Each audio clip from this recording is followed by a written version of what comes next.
안녕하세요. 감성책방의 이병찬입니다. 이번에는 알리스와 잭 트라우트 지음의 마케팅 불변의 법칙을 가져와 봤어요.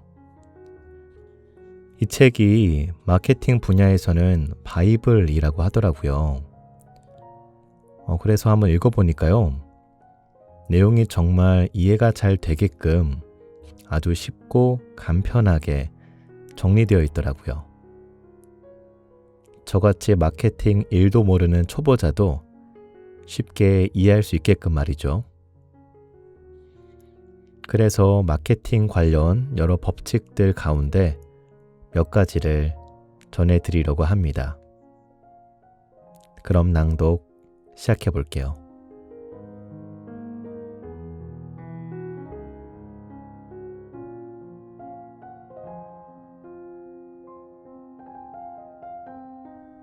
인식의 법칙. 마케팅은 제품의 싸움이 아니라 인식의 싸움이다.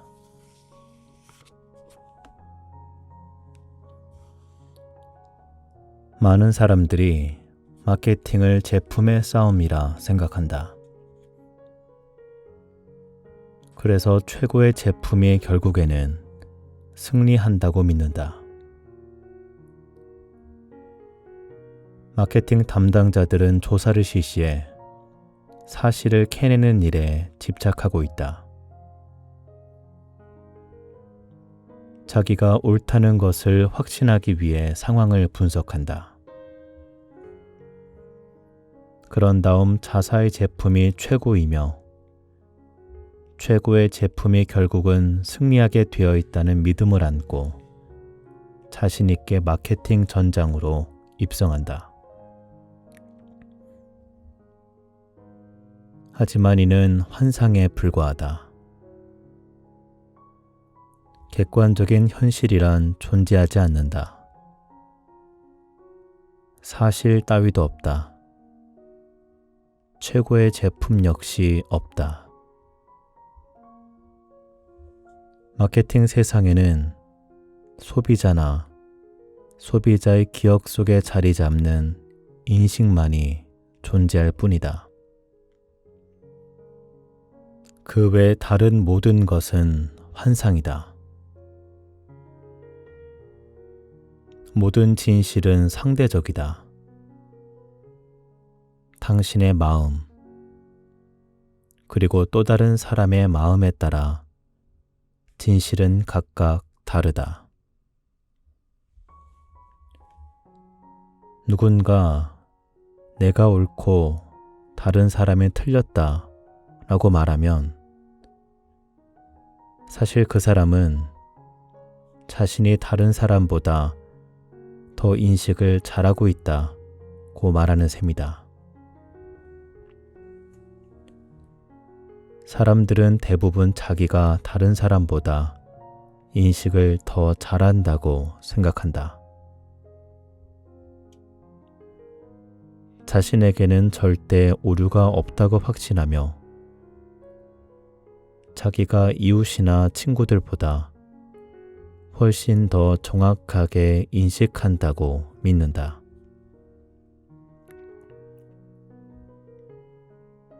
진실과 인식은 사람의 마음 속에서 만나 융합을 이루고 그 둘 사이에는 차이가 없어진다. 그러나 이를 감지하기란 쉽지 않다. 이 광활한 우주에서 혼자라는 끔찍한 현실을 감당해내기 위해 사람들이 자기 자신을 바깥 세상에 투영시키려 애쓰기 때문이다. 사람들은 책, 영화, 텔레비전, 뉴스, 잡지라는 활동 무대에서 산다. 클럽, 조직, 기관에 소속된다. 이렇게 바깥으로 모사된 세상은 사람들의 마음속 진짜 현실보다 더 진짜 같아 보인다.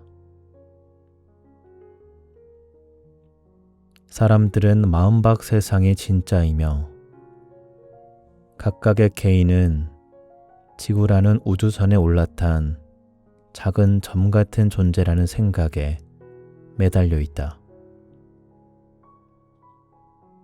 그러나 사실은 그 반대다. 당신이 확신할 수 있는 오직 하나의 현실은 당신의 인식, 그 내부에 있다. 우주가 존재하는 곳은 당신의 마음, 그리고 다른 사람의 마음속이다. 이것이 바로 마케팅 프로그램이 다루어야 할 진짜 현실이다. 바깥 세상에는 분명 바다, 강, 도시, 마을, 나무, 집들이 존재한다. 그러나 우리의 인식을 통하지 않는 한 우리가 이런 것들을 알아볼 방법은 없다. 마케팅은 바로 이런 인식을 다루는 기술이다.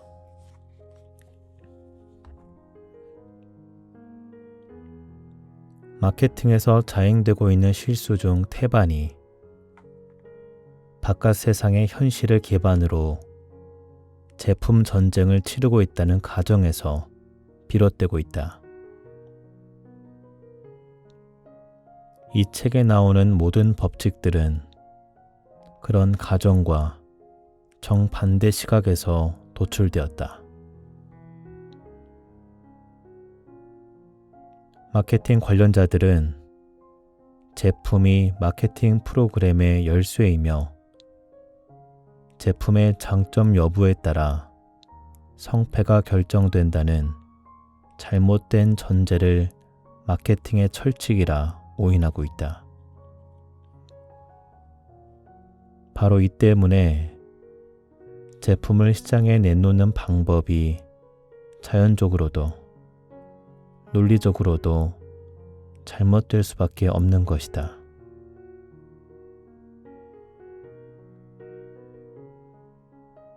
이렇게 근본적으로 잘못된 마케팅 본능은 사람의 마음속에서 인식이 형성되는 과정을 연구하고 그 인식에 마케팅 프로그램의 초점을 맞추는 노력으로만 교정될 수 있다.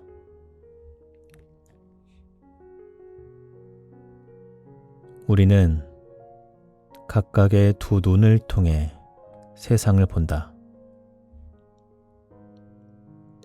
그 세상에 객관적인 진실이 있다 해도 우리가 어떻게 그걸 알아볼 것인가?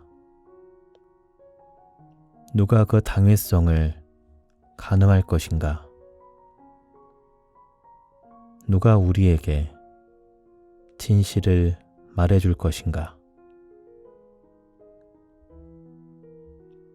그 사람은 같은 광경을 다른 눈으로 보고 있는 또 다른 개인에 불과하다.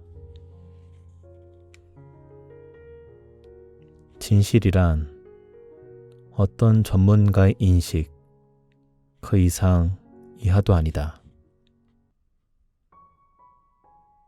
여기서 또 전문가는 누구인가? 다른 사람의 마음속에 전문가로 인식된 어떤 사람에 불과하다.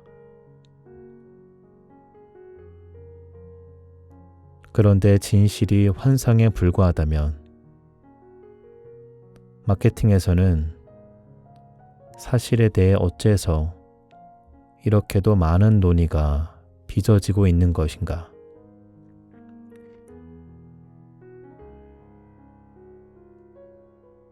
수많은 마케팅 결정들이 사실의 비교를 기초로 이루어지고 있는 이유가 무엇인가?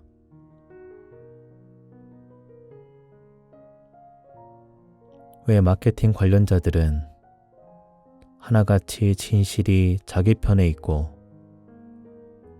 그 진실을 무기로 소비자의 마음속에 존재하는 잘못된 인식을 고치는 게 자신의 의무라 생각하는가?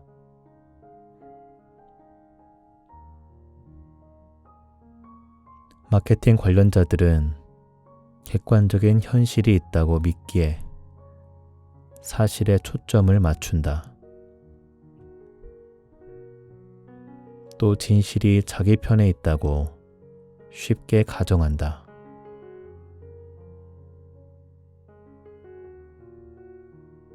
마케팅 전쟁에서 이길 최고의 제품이 필요하다고 생각하고 있던 즈음이라면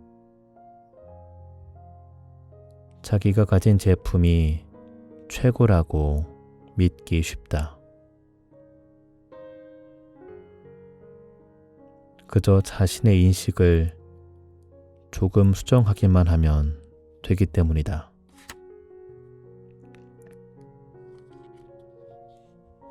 그러나 소비자의 마음을 바꾸는 일은 완전히 별개의 문제다.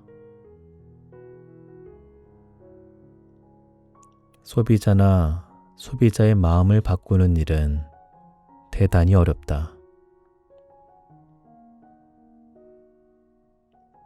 어떤 제품 영역이든 약간의 경험만 있어도 소비자는 자신이 옳다고 생각한다. 그들의 마음속에 존재하는 인식은 종종 범우주적인 진실로 해석된다. 사람들은 자기가 한 인식이 절대적으로는 아닐지언정 거의 틀리지 않는다고 생각한다. 제품이 물리적 공간을 두고 분리되어 있는 경우에는 제품에 앞서는 인식의 힘을 보다 쉽게 알아볼 수 있다. 미국 자동차 시장에서 가장 많이 팔리는 일제 수입 자동차는 혼다, 토요타, 닛산이다. 대부분의 마케팅 관련자들은 이 세 브랜드 간의 전쟁이 품질, 디자인, 엔진 마력, 가격 등을 기준으로 이루어지고 있다고 생각한다. 하지만 사실은 그렇지 않다. 세 브랜드 사이에서 승부를 결정짓는 요인은 혼다, 토요타, 닛산에 대해 소비자들이 갖는 생각이다. 마케팅은 결국 인식의 싸움이다.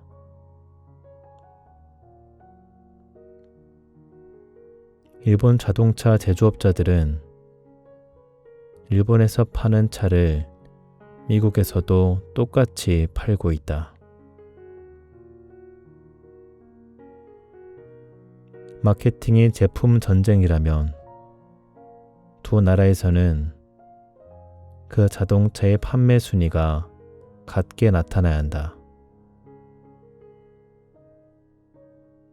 이 자동차들은 미국과 일본에서 같은 품질, 같은 디자인, 같은 엔진 마력, 비슷한 가격으로 팔리고 있다.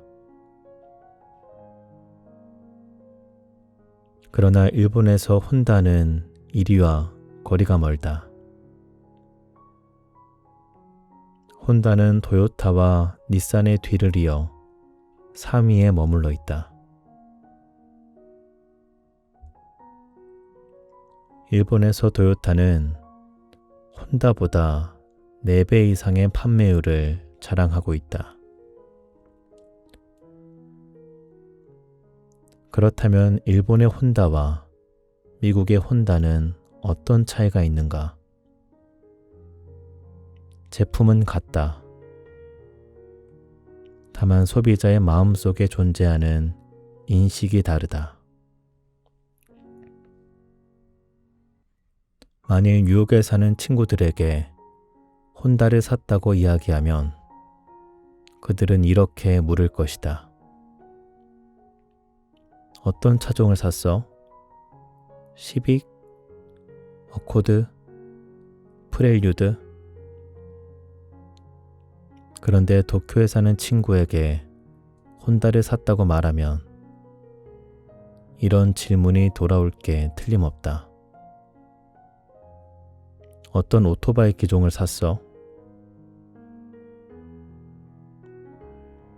일본에서 혼다는 소비자의 마음속에 오토바이 제조업체로 인식되어 있다. 확실히 대부분의 사람들은 오토바이 회사에서 자동차를 사고 싶어 하지 않는다. 반대의 경우는 어떨까? 만일 할리데이비슨이 자동차를 출시하면 성공할까? 당신은 그 자동차가 어떠한가에 따라 성공 여부가 결정된다고 생각할지 모른다. 품질, 디자인, 엔진 마력, 가격이 기준이라고 여길지 모른다. 품질에 할리데이비슨의 명성이 더해지면 금상첨화라고 믿을지 모른다. 하지만 우리 생각은 다르다. 제품이 아무리 좋아도 오토바이 회사라는 인식은 할리 데이비슨 자동차에 부정적으로 작용한다. 어째서 미국에서 최고 판매율을 자랑하는 컴펠스프가 영국에서는 영 맥을 못 추고 있는가? 어째서 영국에서 가장 많이 팔리는 하인즈 스프가 미국에서는 실패작으로 전락해 버렸는가? 마케팅은 제품의 싸움이 아니라 인식의 싸움이다. 그리고 마케팅은 그런 인식을 다루는 일련의 과정이다. 청량 음료업계 경영자들은 동종업계 마케팅을 맛의 싸움이라 믿는 경우가 많다. 물론 뉴코크는 맛에서 단연 최고다. 그런데 과연 청량음료 시장의 마케팅 전쟁에서 이긴 쪽은 어디인가? 조사 결과 최고의 맛을 지녔다고 입증된 뉴코크는 3위에 그쳤다. 그리고 제일 맛없다고 판명된 코카콜라 클래식이 당당히 1위에 올랐다. 사람들은 자신이 믿고 싶어하는 것을 믿는다. 그리고 맛보고 싶은 것을 맛본다. 청량음료의 마케팅 역시 인식의 싸움이지 맛의 싸움이 아닌 것이다. 이때 소비자들이 간접 인식을 근거로 구매 결정을 하는 경우가 많다는 사실 때문에 싸움은 더욱 복잡해진다.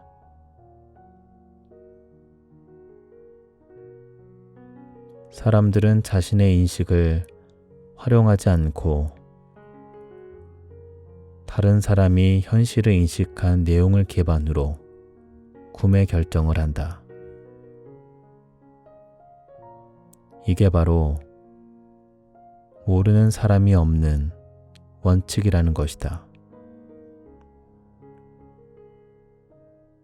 일본이 미국보다 더 좋은 품질의 자동차를 만들어낸다는 사실을 모르는 사람이 없다. 사람들은 일본이 상대적으로 더 좋은 품질의 자동차를 만든다는 것을 모르는 사람이 없다는 사실에 근거해 구매 결정을 내린다.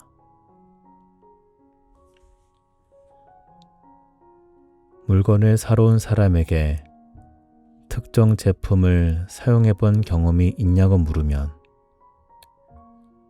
대개 경험이 없다고 대답할 것이다. 혹 경험이 있다고 대답하는 경우에도 자기의 인식에 부합되도록 진실을 왜곡할 가능성을 무시할 수 없다.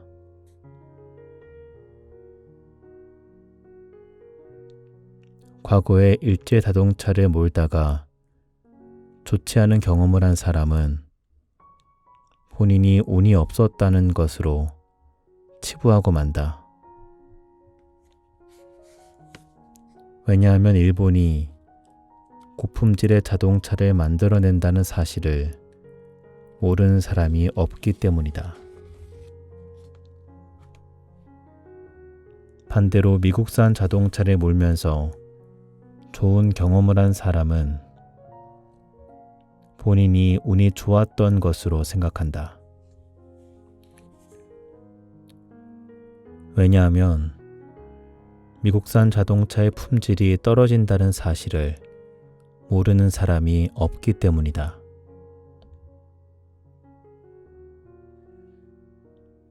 아우디 자동차에 문제가 있다는 사실을 모르는 사람이 없다. 1986년 11월 23일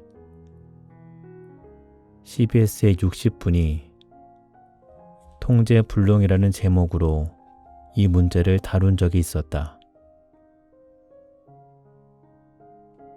이때 방송에서는 아우디의 급발진 현상에 대한 소비자 불만을 집중 보도했다. 그러자 미국에서 아우디 판매율은 1986년 6만 대였던 것이 1991년에는 12,000대로 급강하했다. 그런데 아우디를 시운전하다가 급발진 문제를 직접 경험해 본 적이 있는가? 그럴 가능성은 사실 아주 희박하다. 그 이후 많은 자동차 전문가들이 아우디를 시험해 보았지만 그런 문제점이 재현된 경우는 한 건도 없었다. 그럼에도 불구하고 그런 인식은 여전히 남아있다. 최근 아우디는 메르세데스 벤츠와 BMW에서 만들어내는 동급 자동차와 자사 자동차를 비교하는 광고를 내보냈다. 그 광고에 따르면 독일 자동차 전문가들은 아우디가 품질 측면에서 메르세데스나 BMW를 능가한다고 평가했다. 당신은 그 말을 믿는가? 아무도 믿지 않을 것이다. 그 말은 사실일까? 그리고 사실이든 아니든 그게 중요할까? 마케팅은 제품의 싸움이 아니다. 인식의 싸움이다.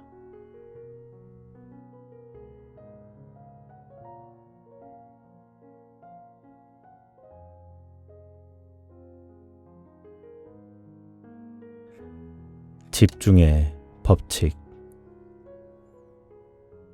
마케팅에서 가장 강력한 개념은 소비자의 기억 속에 하나의 단어를 심고 그것을 소유하는 것이다.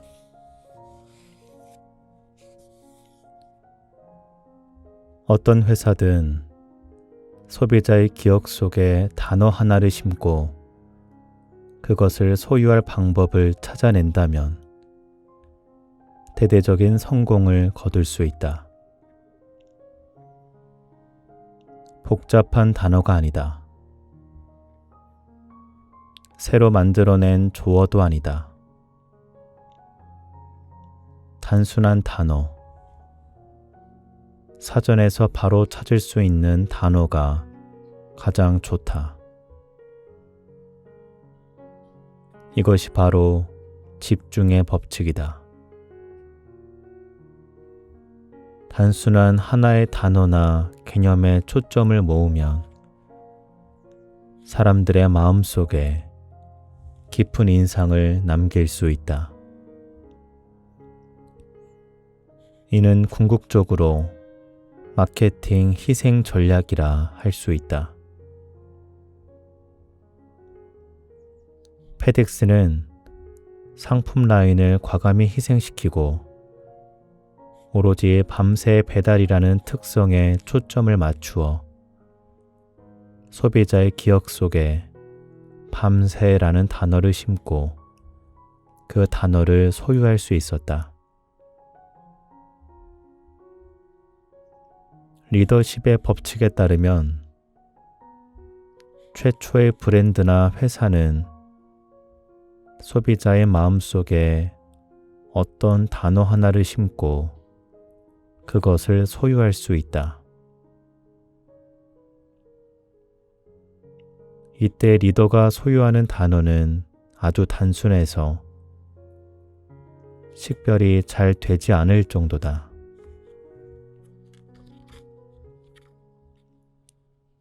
리더는 해당 영역 전체를 대변하는 단어를 소유한다.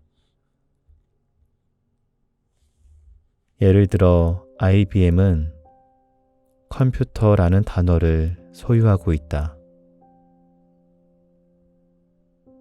이 말은 곧 리더의 브랜드명이 그 영역을 대변하는 보통 명사로 통용된다는 뜻이다. 우리는 IBM 기계가 필요합니다. 이 말의 의미가 컴퓨터를 필요로 하고 있다는 것에 의심의 여지가 있는가?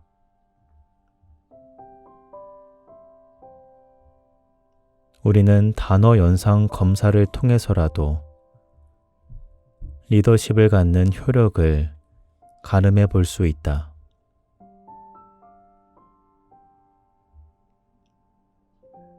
제시된 단어가 컴퓨터, 복사기, 초콜릿바, 콜라라면 가장 쉽게 연상되는 단어들은 IBM, 제록스, 허쉬, 코크일 것이다.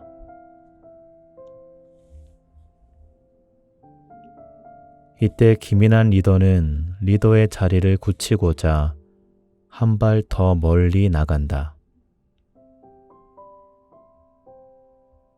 하인즈는 케첩이라는 단어를 소유했다. 그러나 하인즈는 여기서 멈추지 않고 케첩의 가장 중요한 속성을 따로 떼어내 부각시키고자 했다. 서방 세계에서 가장 느리게 나오는 케첩이라는 표현을 통해 하인즈는 진한 농도라는 속성을 선점할 수 있었다. 느리다라는 단어를 소유하고자 한 노력은 하인즈가 50%의 시장 점유율을 유지하는 데 톡톡히 기여했다. 만일 리더가 아니라면 당신의 단어는 범위를 좁혀 초점을 맞춘 것이라야 한다. 그러나 그 단어가 해당 영역에서 이용 가능한 것이면 된다는 사실이 보다 더 중요하다. 영역 밖의 회사들은 그 단어에 대한 통제권을 가질 수 없다. 고로 완벽한 단어를 찾기 위해 언어학의 달인까지 될 필요는 없다. 프레고는 스파게티 소스 시장의 리더 브랜드인 라구에 맞서 싸울 때 하인즈에서 빌려온 아이디어로 시장의 27%를 차지했다. 프레고가 소유한 단어는 더 진하다 였다.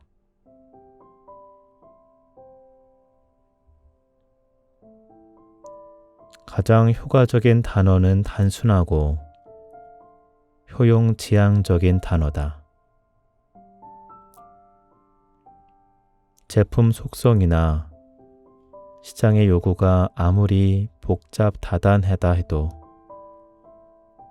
둘 이상의 단어나 효용보다는 하나의 단어, 하나의 효용에 초점을 맞추는 것이 효과적이다.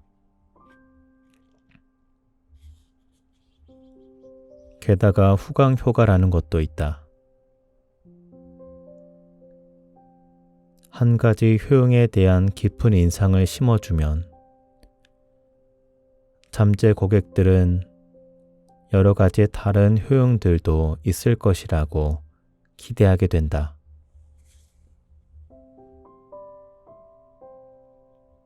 더 진한 스파게티 소스는 품질, 영양 성분, 가치 등을 함축하고 있다. 더 안전한 자동차는 더 나은 디자인과 기술을 함축하고 있다.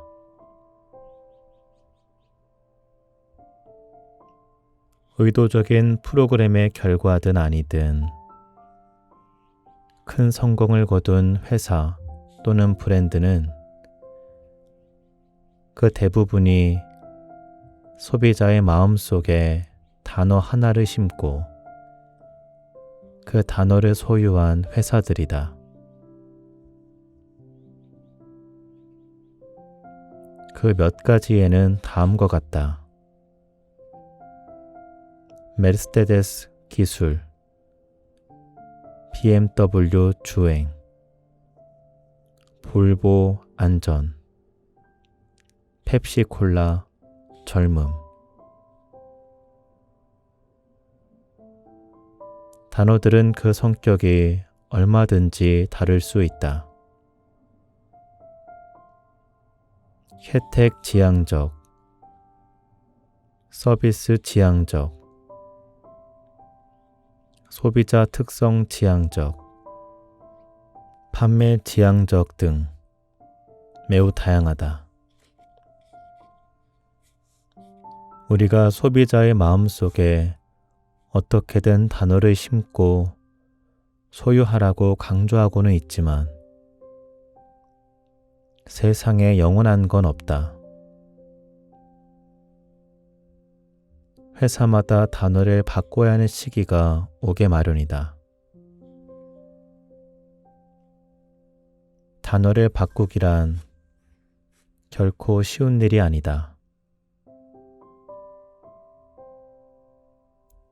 로터스트 디벨롭먼트의 최근 사례가 이런 문제의 본질을 증명해 주고 있다. 지난 몇 년의 세월 동안 로터스는 스프레드 시트라는 단어를 소유해왔다. 로터스는 1, 2, 3 그리고 스프레드 시트와 동의어였다. 그러나 스프레드시트 시장에도 경쟁 양상이 심화되어 성장 잠재력의 한계가 느껴지고 있다. 다른 회사들처럼 로터스도 성장을 원한다.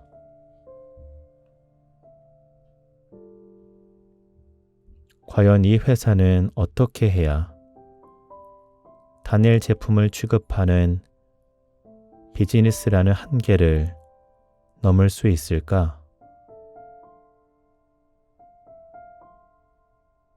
전통적인 관점에서의 해답은 IBM이나 마이크로소프트가 그랬듯 전 방향으로 확장을 도모하는 것이다.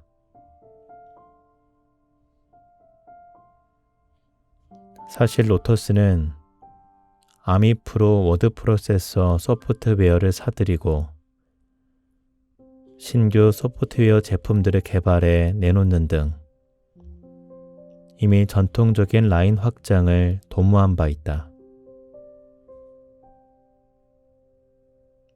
그 과정에서 로터스는 네트워크 퍼스널 컴퓨터를 겨냥한 소프트웨어 제품, 그룹웨어라는 새로운 개념에 초점을 맞추어 회사를 대대적으로 재정비했다. 로터스는 성공적인 그룹웨어 제품을 개발한 최초의 소프트웨어 회사였다.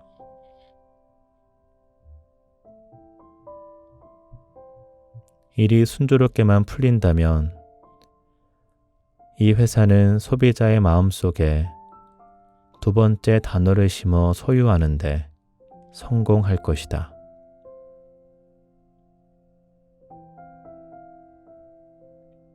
마이크로소프트와 달리 로터스는 전사적인 차원에서 통일된 초점을 갖고 있다.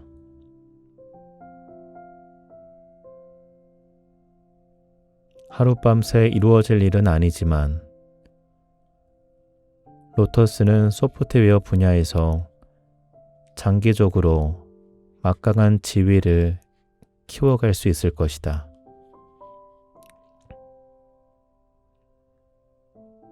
밤새가 페덱스에 안전히 볼보에 해주었을 일을 그룹웨어 또한 로터스 디벨롭먼트에 해줄 수 있을 것이다.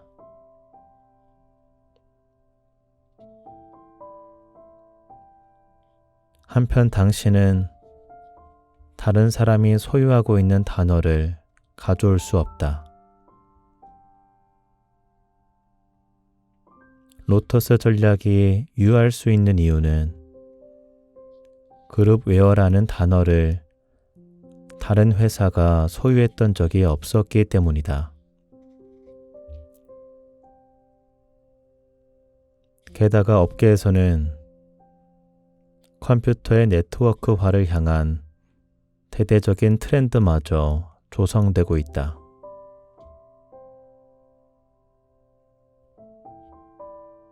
많은 회사들이 하나의 단어, 하나의 개념을 소유함으로써 얻는 이득을 잘 알고 있으면서도 정작 그 단어를 선점해 최초가 되려는 노력을 하지 않고 있다.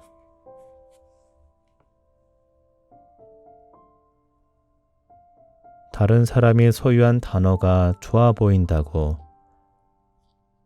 자기가 소유한 단어를 내버리는 행위는 마케팅에서 전혀 득이 될 게 없다. 비디오 게임이란 단어를 소유했던 아타리의 경우가 바로 그런 예다. 비디오 게임 비즈니스가 유행처럼 번져갔던 1982년, 이 회사는 새롭게 방향 전환을 도모했다. 아타리라는 단어가 컴퓨터를 의미할 수 있기를 바랬던 것이다.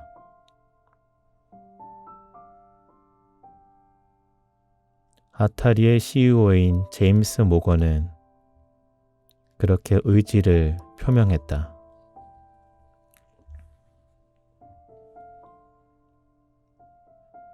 아타리라는 이름이 갖는 강점은 곧 약점이 될 수도 있습니다. 아타리는 비디오 게임과 동일하게 인식되고 있습니다. 아타리는 그런 이미지를 쇄신하고 사업 영역을 일반 소비재 상품까지 확장해야 합니다.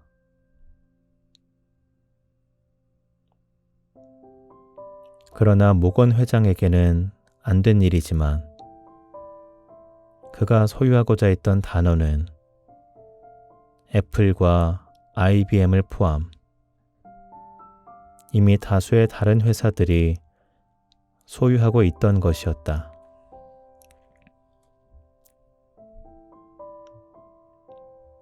그런데 정말 어이없는 것은 1986년 시장에 뛰어든 또 다른 회사에서 아타리가 내버린 단어를 대신 취한 일이었다. 그 회사는 다름 아닌 오늘날 수십억 달러에 달하는 비디오 게임 시장의 75%를 차지하고 있는 닌텐도다. 혹시 지금 아타리가 어디 있는지 아는 사람 있는가? 마케팅의 핵심은 초점을 좁히는 것이다. 활동 반경을 줄이면 당신은 더욱 강해질 수 있다. 모든 것을 쫓으려다가는 결코 어느 하나의 대표가 될 수 없다.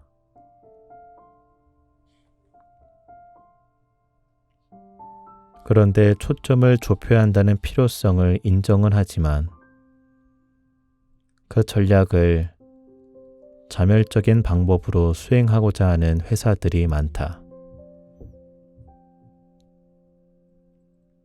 우리는 시장에서 오로지 품질 측면에만 초점을 맞출 것입니다.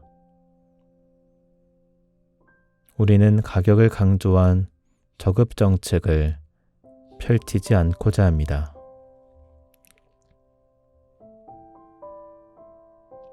그러나 당신이 메르세데스 벤츠나 BMW처럼 고가의 제품으로 사업 범위를 제한시키지 않는 한 소비자들이 당신의 말을 믿어주지 않는다는 게 문제다. 제너럴 모터스는 모든 가격 수준에서 품질을 팔려 하고 있다. 도로 위에 품질이 달리게 한다가 이 회사에서 내건 기업 슬로건이다. 제너럴 모터스의 모든 제품은 탁월한 품질 표시가 붙어 있다. 한편 포드는 어떻게 하고 있을까? 마찬가지다. 포드 광고는 품질은 첫 번째 의무라고 말한다. 크라이슬러의 리 아이아코카 회장은 이렇게 공언하고 있다. 우리는 최대 회사가 되기를 원치 않습니다. 우리는 최고의 회사가 되고 싶습니다. 회사 내부에서 품질이 하는 역할은 크다. 총체적 품질 관리는 성공으로 곧장 뻗는 길처럼 보인다. 특히 트럼펫과 무용수들도 시끌벅적하게 흥을 돋우는 영업사원 회합 자리에서 이만큼 멋진 주제도 없다. 하지만 회사 밖에서는 그 메시지가 통하지 않는다.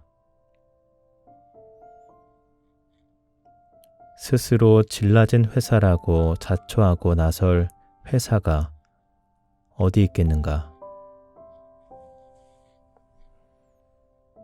모든 회사가 서로 품질을 대변하려고 아우성이다. 그 결과 아무도 품질을 대변하지 못하고 있다. 반대 입장을 지지하는 세력이 없는 품질이나 아이디어로 초점을 좁혀서는 안 된다. 가령 당신과 반대 입장에 서겠다고 자처하는 이가 아무도 없다면 당신은 결코 자신을 정직한 정치인으로 내세울 수 없다.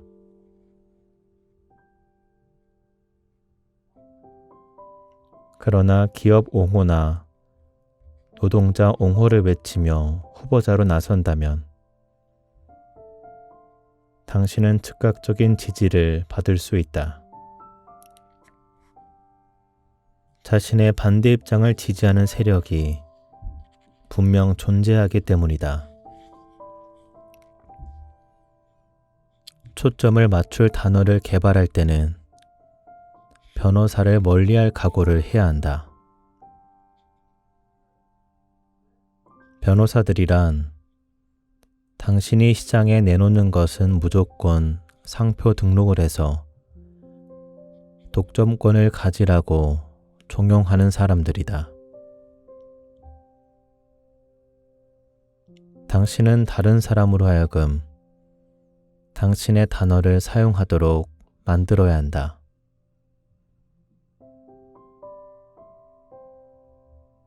로터스의 경우 그룹웨어 비즈니스에 다른 회사들이 가담할수록 더 유리해진다. 그 영역의 중요성이 가중되면 사람들은 로터스의 리더십으로부터 훨씬 더 강한 인상을 받게 될 것이기 때문이다. 일단 단어를 확보했다면 당신은 시장 상황이 어떻든 그 단어를 수호하기 위해 각별한 노력을 기울여야 한다. BMW의 경우가 좋은 예다. 수년간 BMW는 타이 추종을 불허하는 주행 기계였다. 그러자 이 회사는 제품 라인을 확장, 700 시리즈 대형 세단으로 메르세데스 벤츠를 따라잡으려 마음을 먹었다. 그러나 바퀴 달린 거실이 어떻게 최고의 주행 기계가 될 수 있겠는가? 노면을 느끼지 못할 정도의 안락함을 주는 동시에 광고에 나오는 그대로 모든 도로 방해물들을 날려버리기도 해야 하는데 말이다. 그 결과 상황이 BMW에 불리하게 돌아가기 시작했다. 다행히 BMW는 이후 소형 신차를 선보이며 다시 주행을 강조하는 방향으로 돌아섰다. 원래 초점을 되찾은 것이다. 집중의 법칙은 당신이 팔고 있는 것이 무엇이든, 아니 팔고 싶어 하지 않는 것에까지 적용 가능하다. 마약을 예로 들 수 있다. 오늘날 마약 퇴치에 관한 텔레비전이나 잡지 광고는 초점이 결여되어 고전하고 있다. 마약 상용자들의 마음속을 파고 들어가 마약이라는 개념 자체를 믿지 않게끔 만들어 줄 만한 하나의 단어가 없다. 그럼에도 불구하고 반마약 광고는 전 세계적으로 이루어지고 있다. 반마약 운동가들은 낙태법을 둘러싸고 투쟁을 벌이는 아마추어들을 본보기로 삼을 수 있을 것이다. 낙태법의 찬반 양측은 각각 생명 존중, 그리고 선택 존중이라는 하나의 강력한 단어에 초점을 맞추고 있다. 반마약 운동가들도 이와 같이 해야 한다. 단 하나의 강력한 단어에 초점을 맞춰야 한다. 마약 퇴치 캠페인이 해야 할 일은 지금의 담배처럼 마약을 사회적으로 용인되지 못하는 개념으로 만드는 것이다. 이런 일을 해낼 수 있는 단어로 극단적 부정어에 속하는 패배자를 생각해 볼 수 있다. 마약 복용은 온갖 종류의 상실을 야기한다. 이 점에 착안해 마약을 패배자의 전유물이라고 강조한다면 기분 전환을 위해 마약을 복용하지만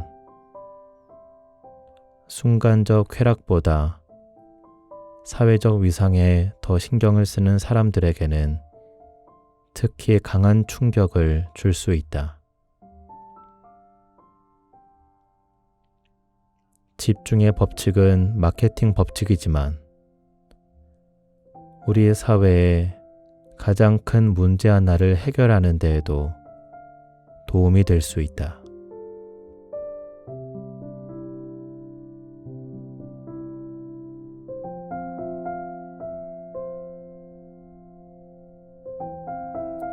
네, 알리스와 잭 트라우트 지음의 마케팅 불변의 법칙 일부분을 낭독해 드렸습니다. 인식의 법칙, 집중의 법칙, 그리고 마케팅은 제품이 아닌 인식의 전쟁이다. 이 책을 읽고 제가 뭔가 제품을 고를 때를 생각해 보니까 정말 이 제품이 얼마나 잘 만들었는지 보다는 그 제품에 대한 이미지를 먼저 생각을 하더라고요. 예를 들어서 제가 산 건 아니지만 명품 시계 하면 롤렉스가 떠오르는 것처럼 말이죠. 여러분들에게 저 이병찬 하면 힐링이라는 단어가 생각이 났으면 좋겠네요. 그렇게 될 수 있도록 열심히 노력해 보겠습니다. 그럼 감성 책방 여기서 마무리하고요. 저는 또 다른 좋은 책으로 돌아오겠습니다. 끝까지 들어주셔서 진심으로 감사드립니다.